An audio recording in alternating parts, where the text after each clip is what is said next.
Hello students, welcome back to our video. So in the last video we completed with the discussion of private sector. So now let's begin with a new topic, that is global enterprise. So let's first see the meaning of global enterprise. So any business unit, when it expands its activities outside the political boundaries, it is known as global enterprises. So whenever any business unit, it expands its activities outside the boundaries, outside the political boundaries, then it is known as the global enterprise. Global enterprise, the activities which are run all around the world in different countries, but in all around the world, then it is known as global enterprises. So again, business enterprises can be divided into two types. First one is domestic enterprises and second one is global enterprises, that now we are discussing about that is global enterprises. So there are three types of global enterprises. First one is international enterprises, second one is multinational enterprises, and third one is transportational enterprises. Now let's see the meaning of domestic or local enterprise. Those enterprises which limit their business activities within the political boundaries of their country are known as domestic enterprises. So those enterprises or those companies which run their business activities within the political boundaries of their country are known as domestic enterprise. For example, if one of the Indian company runs their activities within the boundaries of India, then it is known as domestic or local enterprises. Normally, based on country's business environment, the business politics are formulated. Now let's see the meaning of global enterprises. So there are 3 points.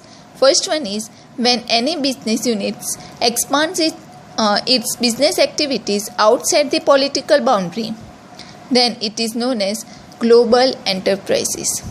Whenever any business unit expands its business activities outside the political boundaries, it is known as global enterprises. Second point is by using the experience of domestic business as a global enterprise, when they spread their wings in foreign country, they are known as multinational enterprises. So meaning of multinational enterprises means whenever the experience of domestic business as a global enterprise, like when they spread their wings, or we can say when they spread their companies in foreign country, then they are known as multinational enterprises.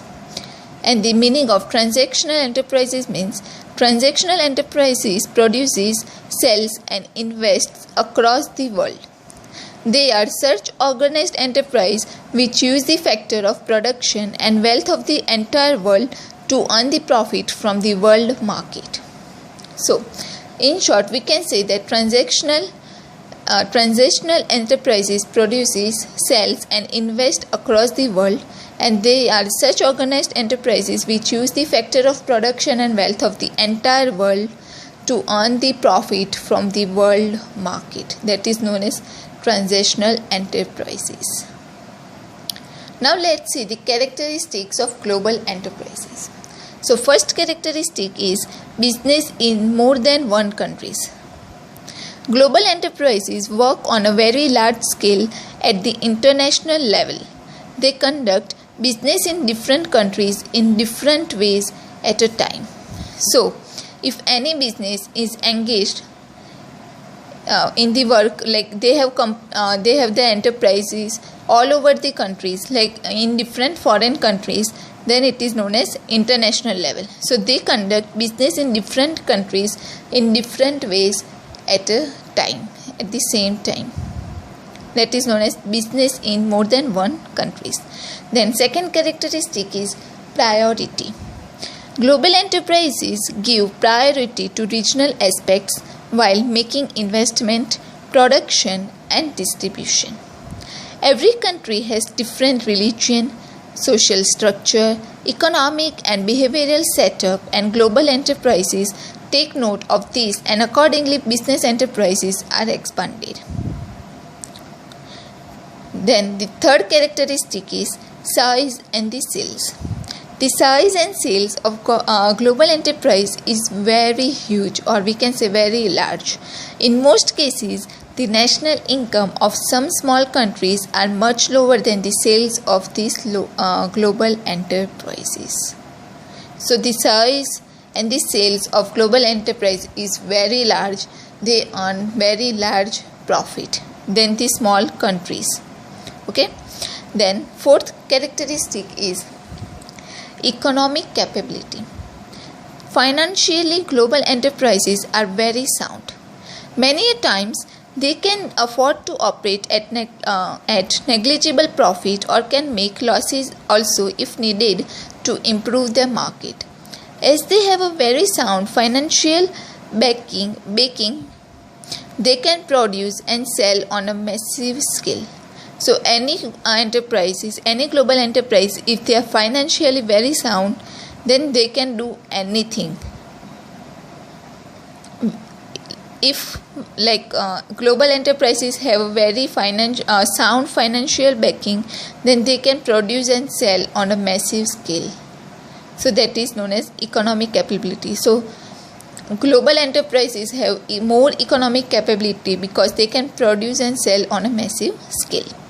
Then fifth characteristic is political supremacy.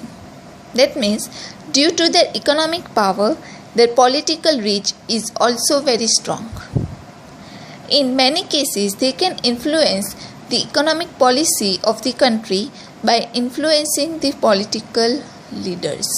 So their political supremacy, or we can say political reach or political contact, is very sound, very strong, because they global enterprises are spread all over the countries, and all over the countries means every companies have to follow their laws and regulations according to the country.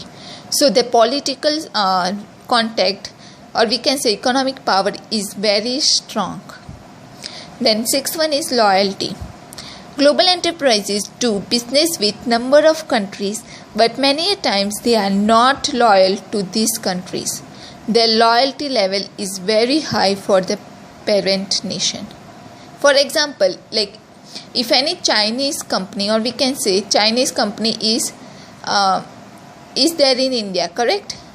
But sometimes these people, Chinese people, their company is not very loyalty to India.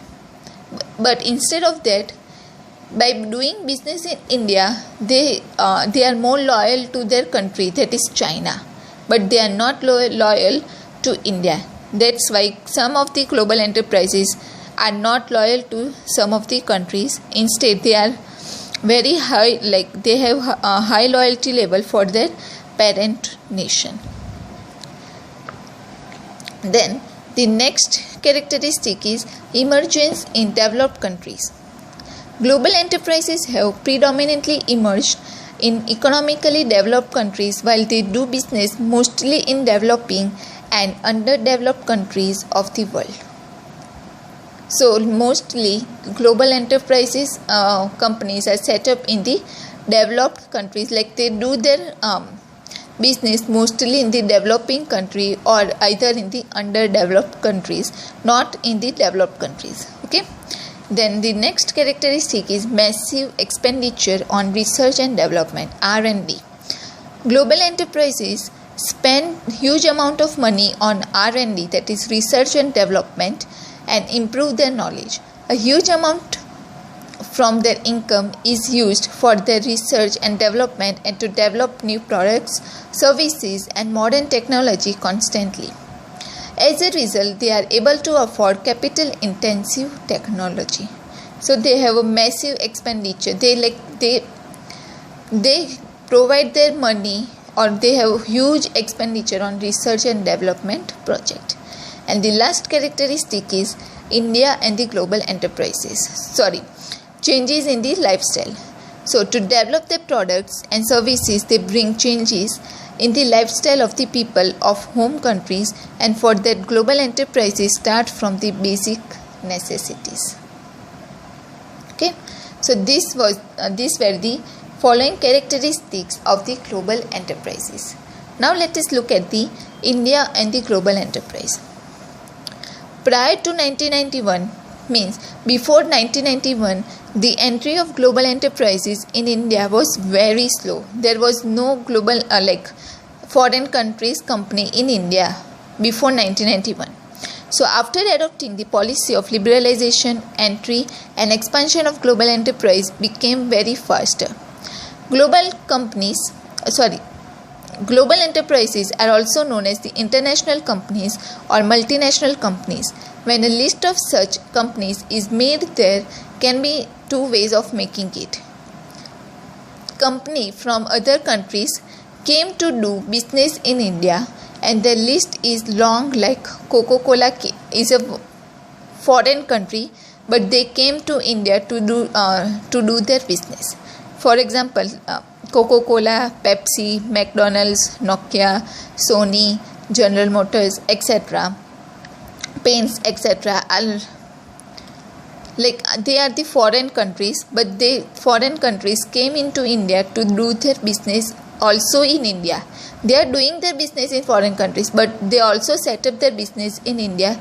That is known as global enterprise. Not in India only, India, China, everywhere. Okay, so these were the foreign companies. So in recent years, Indian origin companies like Infosys, Indian origin companies means the companies which are originated from India, such as Infosys, Reliance, Maruti, Wipro, ONGC, Tata Steel, Asian Paints, etc. are also spreading their business in other countries. Number of India-based countries houses are also developing their business activities in foreign markets. These enterprises are supplying products and services to many countries of the world. The sales and income of global enterprise are more than that of the domestic industries, and global enterprises are proving to be more effective because of their huge capital, good image, and the modern technology. So this was the following theory on the global enterprises. So now we are done with the discussion of global enterprise. In the next video, we would be discussing about the joint venture. So if you have any questions or any doubts, please feel free to comment below the video. Thank you.